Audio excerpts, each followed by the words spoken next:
महामंडलेश्वर स्वामी वैराग्यानंद गिरी महाराज ने मुख्यमंत्री डॉक्टर मोहन यादव को एक गंभीर पत्र लिखा है, जिसमें उन्होंने परमानंद गिरी महाराज और ज्योतिर्मयानंद गिरी महाराज की गतिविधियों की सीबीआई या एसआईटी जांच की मांग की है। स्वामी ने आरोप लगाया कि इन लोगों की गतिविधियों से संत समाज, सनातन परंपरा और धर्म की गरिमा को नुकसान पहुंच रहा है।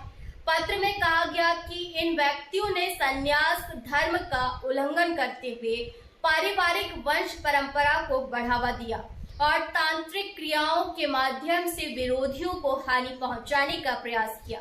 साथ ही बालिकाओं और मंदबुद्धि बच्चों की संदिग्ध मौतें होने का भी आरोप लगाया गया है।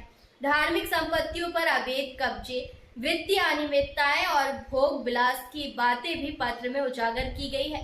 स्वामी वैराग्यानंद ने कहा कि इन गतिविधियों की कठोर जांच होनी चाहिए ताकि संत समाज और धर्म की गरिमा सुरक्षित रह सके। जो आपने 3 राज्यों के मुख्यमंत्री को आवेदन दिया है, लेटर लिखा है, क्या है पूरा मामला?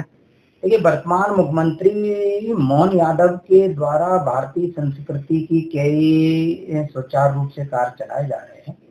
इसी बीच में महामंडलेश्वर योग पुरुष परमानंद जी महाराज और उनके नाती चेला ज्योतिर्मयानंद जी महाराज के द्वारा कई संतों की जहर देकर के हत्या की जा रही है। तांत्रिक प्रयोजन करवा करके मारण, उपचाटन जैसे प्रयोजन करवाए जा रहे हैं खतरनाक। और उसी पीरोट में आज ज्योतिर्मयानंद का रिकॉर्ड निकाला जाए तो बहुत खतरनाक रिकॉर्ड रहा है इनका। हरिद्वार में इन्होंने गोली से एक संत की हत्या करवा दी गई, बालानंद गिरी की। उसके बाद दिल्ली अनुभूतानंद जी की हत्या हो गई। चित्रकूट में जगत प्रकाश त्यागी जी की हत्या हो गई।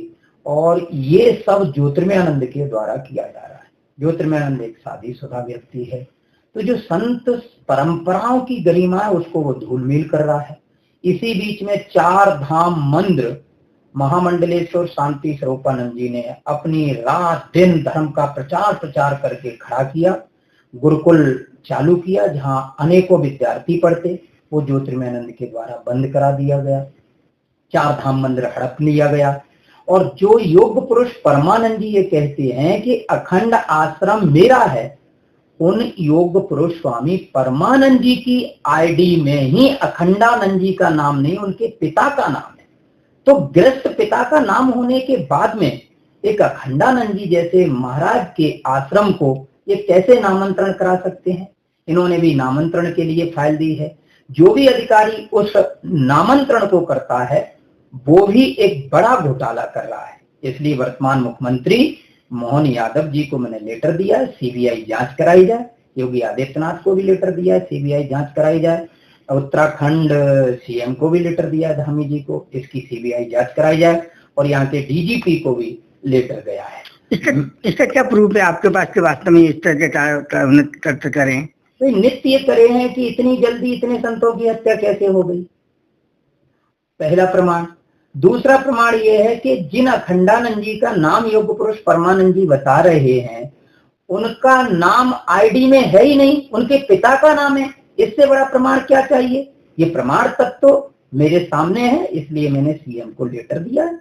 तो पूरे मामले जब सीबीआई जांच कराना चाहिए, बिल्कुल सीबीआई जांच होना चाहिए। ऐसे संतों को दंड मिलना चाहिए जो दूसरे संतों के आश्रमों को हड़प रहे हैं, होना भी चाहिए।